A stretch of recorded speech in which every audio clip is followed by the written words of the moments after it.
나는 나로 살기로 했다. 보통의 존재가 내가 아닌 것을 시기하지 않으며 차가운 시선을 견디고 있는 그대로의 나로서 살아가기 위하여.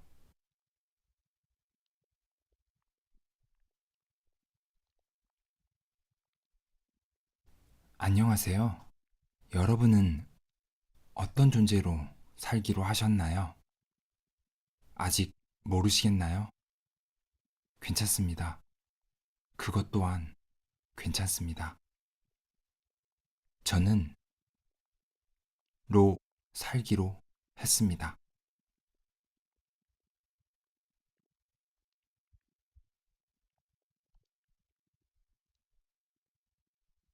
어느 날 문득 나 자신이 초라하고 무력하게 느껴졌다. 애매한 나이, 애매한 경력, 애매한 실력. 나는 제대로 갖춘 것도 보장된 것도 없는 애매한 사람이었다. 어쩌다 이렇게 애매한 어른으로 자라버렸을까? 나는 어른일까? 문득 궁금했습니다. 어릴 적부터 어른은 굉장히 큰 존재라고 생각했어요. 그런데 내가 나이가 먹고 나는 어리지도 않은데 그럼 어른일까? 하는 고민에 빠졌습니다. 그저 나이만 먹은 아이는 아닐까요? 결혼은 어른이 되면, 어른으로 준비가 되면 하고 싶었습니다. 하지만 이제서야 알게 되었지만 나는 영원히 준비가 안 될지도 모르겠다는 생각을 합니다. 그러니 많은 고민과 생각을 하지 말고 그냥 부딪혀야 할 것 같습니다. 생각을 많이 하고 이리저리 고민을 해도 결국 실전에 더 잘하는 것은 아닐 테니까요.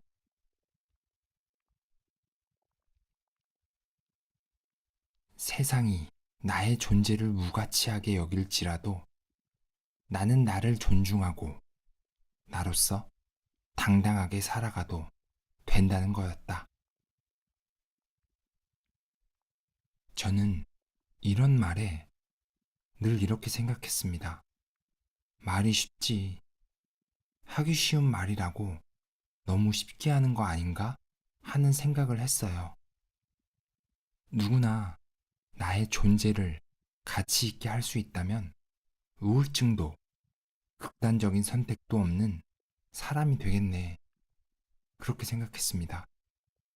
하지만 책을 읽는 어느 순간 먼저 나의 냉소주의적 사고방식부터 바꿔야 한다는 생각이 들었습니다. 이미 적대적인 마음을 가지고 있으면 어떤 말이나 의견들이 저에게 전혀 들어올 수 없을 테니까요. 그게 비록 어려울지라도 말이죠.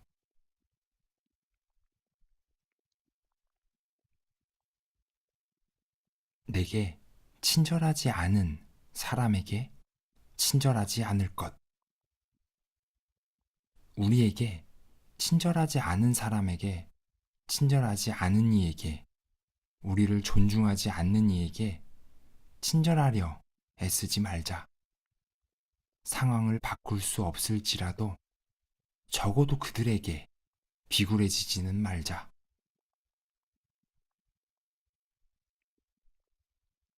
인생에서 아무것도 아닌 존재들에게 더는 감정을 낭비하지 말자.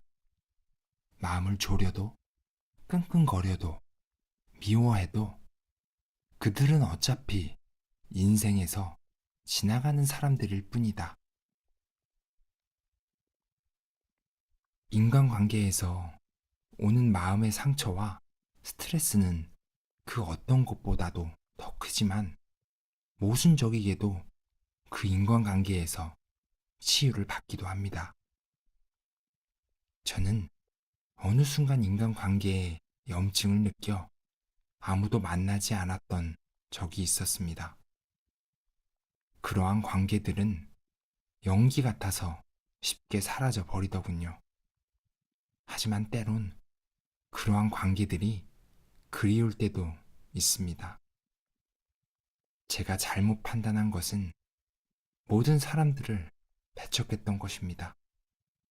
내게 소중한 사람들이 있었음에도 불구하고 말이죠.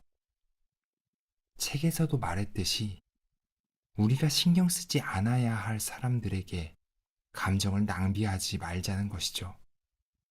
지나고 나면 내가 왜 그리 그 사람들의 감정과 말투 하나하나에 신경을 썼을까 하는 사람들, 그런 사람들에게 상처받지 말자고요. 그리고 나를 사랑해주지 않는 사람들에게도 말이죠.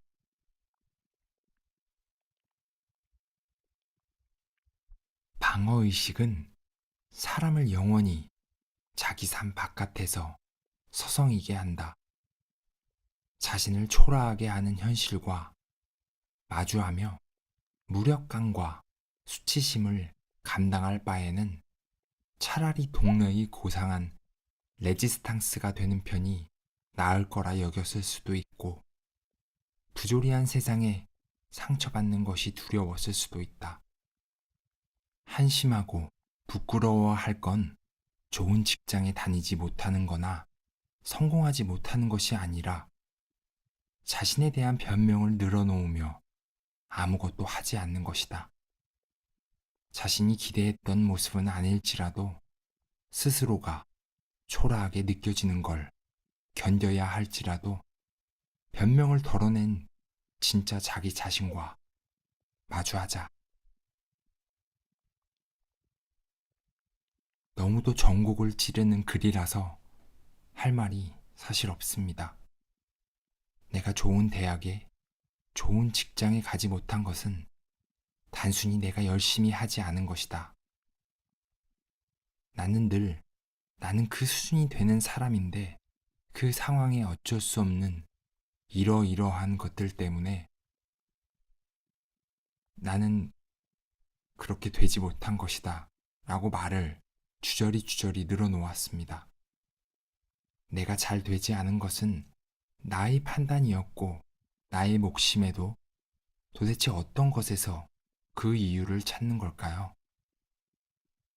지금에서야 오롯이 나 자신에게 심플하게 대답할 수 있게 되었습니다. 내가 실패했다고 느끼는 것은 너의 탓이야. 그런데 다시 일어설 수 있는 것 또한 너에게 달렸어. 부모를, 환경을, 상황을 탓하지도 말자. 그 순간 최선을 다했지만 안 되었다면 그것으로 된 거니까.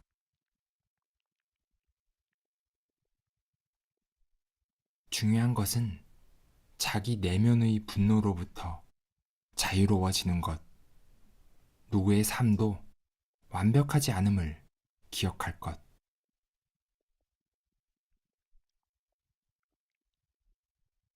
현실의 나는 평범한 어른으로 자라났다. 화려한 삶도 아니며 무한의 자유를 누리지도 않는다. 여전히 소고기는 마음껏 사먹기 어렵고 좁은 생활 반경 속에서 멋없는 일상은 반복된다. 그런데 생각해보면 평범한 어른 중의 한 사람이 되었다는 사실을 깨닫는 지점. 어린 시절 내가 품었던 이상을 떠나보내는 지점. 어른의 사춘기는 그 지점에서 오는 게 아닐까?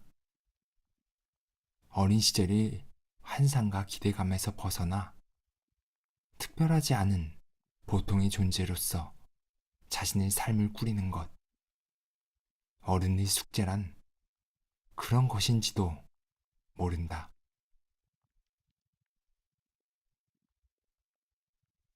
유럽 사람들은 상황이나 사정이 바뀌면 그에 맞추어 자연스레 하향한다. 하지만 한국인은 사정이나 상황이 달라져도 하향은 끝내 하지 않으려고 하고 어쩔 수 없이 하향을 하게 될 때는 처참하고 처절한 심경에 빠진다. 대부분의 사람들은 20대 초반을 지나면서 환상을 버리고 현실과 마주하게 될 것이죠. 하지만 저는 굉장히 늦은 나이까지 막연히 잘 될 거라는 상상과 환상 속에 살았습니다. 그러한 환상 속에 사는 것은 간단합니다. 현실의 사회 속에서 자신을 벗어나게 하면 되겠죠. 저는 오랜 시간 그러했습니다. 나를 그곳에서 멀리 떨어뜨렸어요. 그 결과 환상의 꿈을 꾸었죠. 그런데 어느 순간 현실을 마주할 수밖에 없었을 때 저는 평범보다 더 밑에 있는 사람처럼 느껴졌습니다. 좌절감이 밀려왔습니다. 저는 여전히 평범한 나를 받아들이는 연습을, 노력을 하고 있습니다.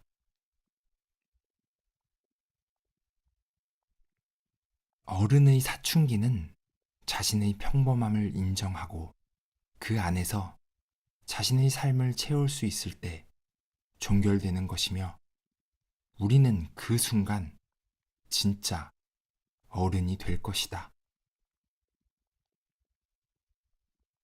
치킨 배달을 한다 해도 공장에서 미싱을 한다 해도 삶이란 이럴 수도 저럴 수도 있는 것일 뿐 그 어떤 삶도 잘못된 것이 아니라는 사실을 우리는 각자의 삶을 존중하며 살아갈 권리가 있다.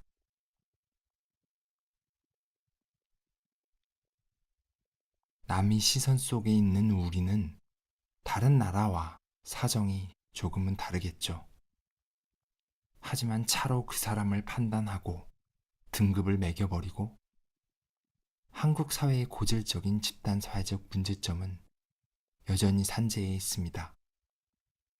하지만 괜찮습니다. 그 어떤 개소리들로 나의 그리고 우리의 인생을 방해할 수는 없습니다. 우리에게 절실한 건 우리를 증명할 명함이 아니라 누구에게도 증명할 필요 없는 나 자신이 되는 것이다.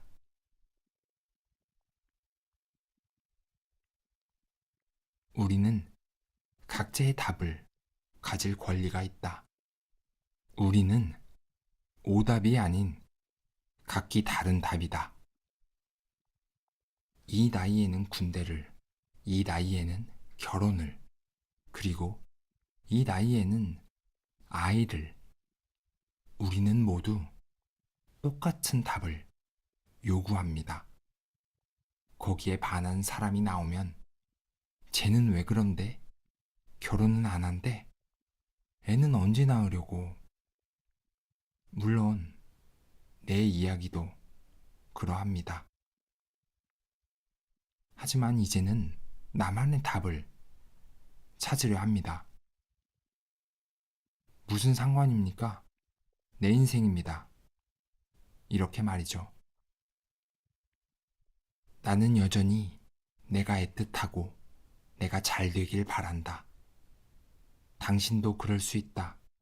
너무 지쳐서 나 자신이 지긋지긋해서 감당하기 힘들어서 그런 나 자신을 내팽개치고 싶을 수 있다.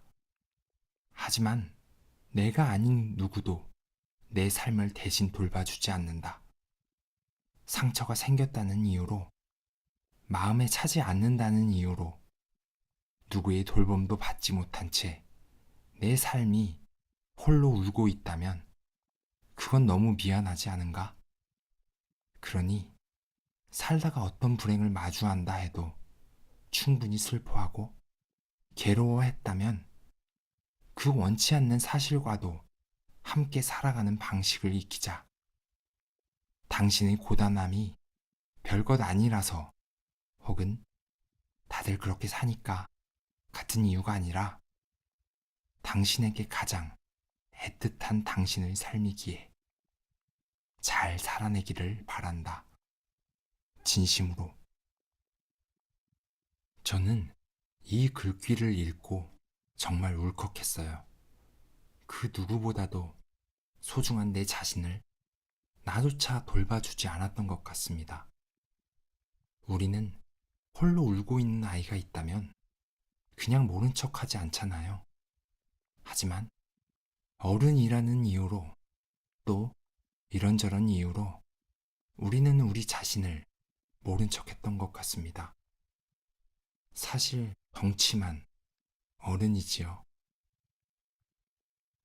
더 이상 나를 방치하지 않으려고요.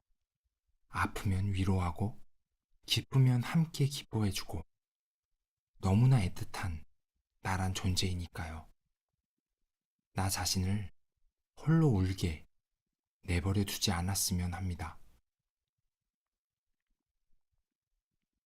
한국과 일본에서 미움받을 용기라는 책이 신드롬에 가깝게 팔려나갔다는 건 그만큼 타인의 시선을 두려워하며 살아간다는 방증이자 집단주의에 살고 있는 우리의 피로도를 보여준 것이다. 미움받지 않기 위해 좋은 사람이 되지는 말 것. 저는 늘 어떤 말을 해놓고 그 사람의 기분을 상하게 했으면 어쩌지? 그때 그 단어를 사용하지 말걸. 그 말을 하지 말걸 하면서 잠을 자지 못한 날들이 참 많습니다. 좋은 사람 콤플렉스일까요? 그래서 사람과의 만남, 관계는 스트레스로 다가왔습니다. 그 누구에게도 미움받지 않으려고 했던 것 같아요. 그 사람이 뭔데, 당신이 뭔데, 내가 잘못한 게 아닌 이상 그깟 욕, 미움 좀 받으면 어떻다고. 왜 그랬을까요? 하지만 앞으로는 그냥 나로서 다른 사람을 신경 쓰지 않고 앞으로 가려고 합니다. 나는 굳이 모두에게 좋은 사람이 될 필요는 없으니까요. 모든 사람과 잘 지내려 욕심내지 말 것. 모든 사람과 잘 지낼 수는 없다. 미안하지만 우리의 1순위는 언제나 우리 자신이다. 제가 가족의 이런저런 문제로 스트레스를 받았던 적이 있습니다. 저는 가족을 위해 희생하고 있지만 그렇다고 항상 행복하고 일이 잘 풀리는 건 아니거든요. 예전에 어떤 친구가 스트레스로 힘들어하는 제게 이런 말을 해준 적이 있습니다. 항상 자신을 먼저 생각하라고. 가족이 전부는 아니야. 1순위는 나 자신이라고 말이죠. 그때는 모르는 소리 한다고 생각했습니다. 어떻게 가족이 전부가 아닐 수가 있냐고. 내가 가족보다 나를 더 챙긴다는 것은 제게는 조금 힘든 일이었으니까요. 그래서 속으로 뭐라고 한마디 했습니다. 뒤늦게 생각해보면 그 말을 이제야 알게 되었습니다. 나는 희생한다고 하는데 주변 가족이 내 만족을 채워주지 못한다면 그 모든 것은 스트레스일 뿐이죠. 나는 항상 가족의 문제, 그리고 그 다음이 나였습니다. 이제는 나, 그리고 가족이 되려고 합니다. 내가 없다면 가족도 없는 것이니까요.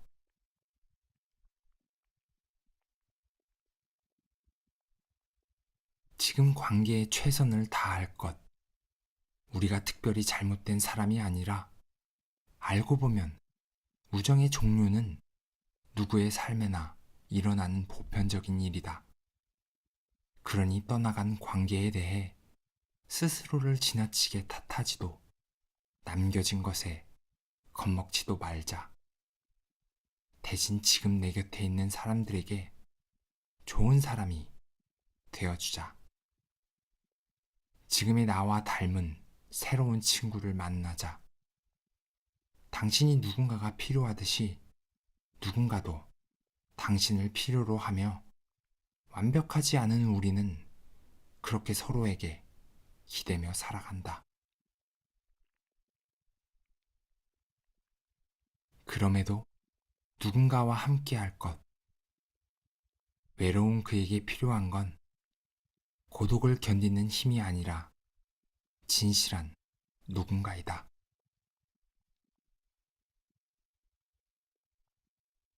행복을 삶의 목적이라 부르지 않을 것. 삶의 우울함과 슬픔이 있는 것은 자연스러운 일 아닌가? 그러니 가끔은 슬퍼도 우울해도 된다. 그 시간이 없다면 행복이 무엇인지 우리가 어떻게 알 수 있겠는가? 물론 우리는 행복을 위해 노력해야 하고 나 역시 당신의 행복을 빈다. 하지만 몇 번을 묻는다 해도 삶의 목적은 언제나 삶 그 자체일 뿐이다.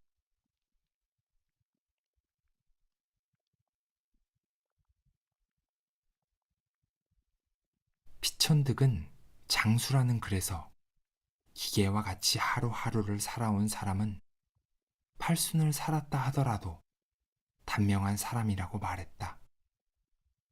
매일 비슷한 패턴 속에서 살아간다는 것은 삶의 무수한 가능성과 다양성을 압축해버리는 일이고 자신의 삶을 잃어버리는 일이다. 그러니 주말에는 바다를 보러 가고 퇴근길에는 다른 길로 걸어보고 새로운 사람들을 만나고 이제까지 내가 시도하지 않았던 일들을 감행해보자. 자신에 대한 고정관념에서 벗어나 스스로에게 예측할 수 없는 내가 되어보는 것. 우리가 오래 살아갈 수 있는 방법은 손에 있는 생명선을 팔목까지 연장하는 게 아니라 새로운 풍경을 마주하는 일이다.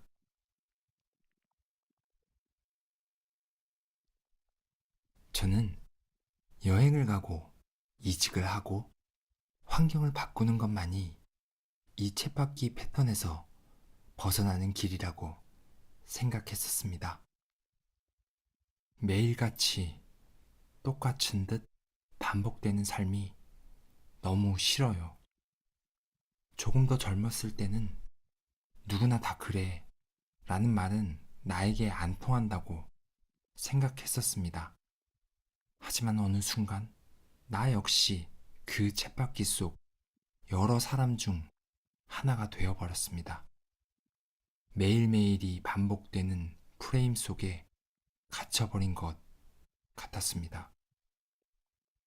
아침에 같은 시간에 일어나 같은 행동, 같은 풍경을 지나칩니다. 같은 길을 수년간 달리며 다른 방향으로 뻗은 예쁜 길을 고개를 돌려보고 지나쳐갑니다. 이 동네에 저런 예쁜 길이 있었네 라고 생각하지만 수없이 많은 날 중 단 한 번도 그 길로 가볼 생각은 미처 하지 않았습니다. 왜 그랬을까요? 새로운 것을 마주하는 일은 사실 어렵지 않게 할 수 있다는 사실을 오늘에서야 깨닫게 됩니다. 그래서 저는 오늘 퇴근길에 그 길로 한번 빠져보려고 합니다.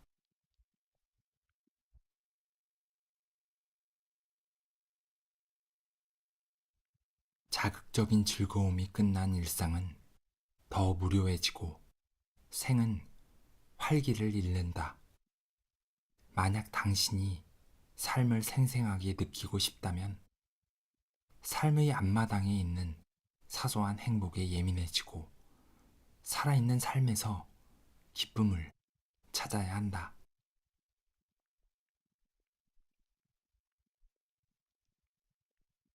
지나간 과거와 작별할 것.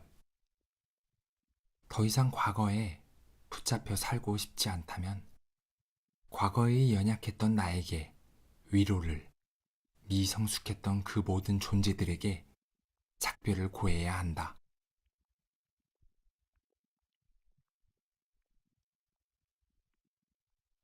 어떻게 살 것인가 하는 끝나지 않던 질문. 아니, 언제나 끝나지 않을 질문. 내 나름의 답을 이야기하자면 우리 좋은 삶을 살자. 너무 복잡하게 생각할 필요는 없다.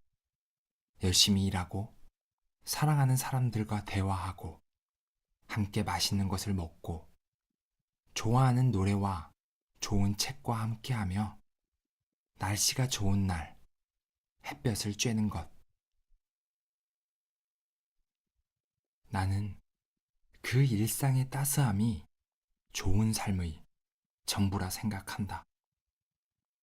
그리고 가능하다면 의미 있는 삶을 향해 한 걸음 나아가자. 비록 이 우주에서 먼지처럼 작은 존재일지라도 우리는 삶의 허물을 이겨내고 스스로의 존엄함을 지킬 수 있다. 세상이 규정하는 성패와 상관없이 나는 그런 삶에 자부심을 느끼고 싶다.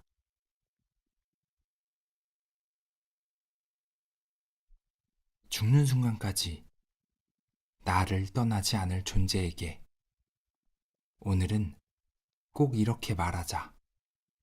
내가 어떤 삶을 살든 나는 나 자신을 응원할 것이다.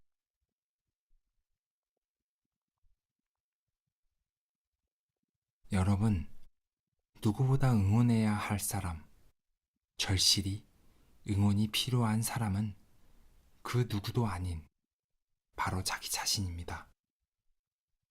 저는 여러분의 삶을 응원합니다. 어둠의 긴 터널빛, 그곳에 다다른 당신. 나는 당신을 봅니다. PS. 나는 현재를 살기로 했다. 과거도 아닌, 미래도 아닌 현재의 나를 받아들이고자 나는 현재의 내가 되고 그렇게 살기로 했습니다.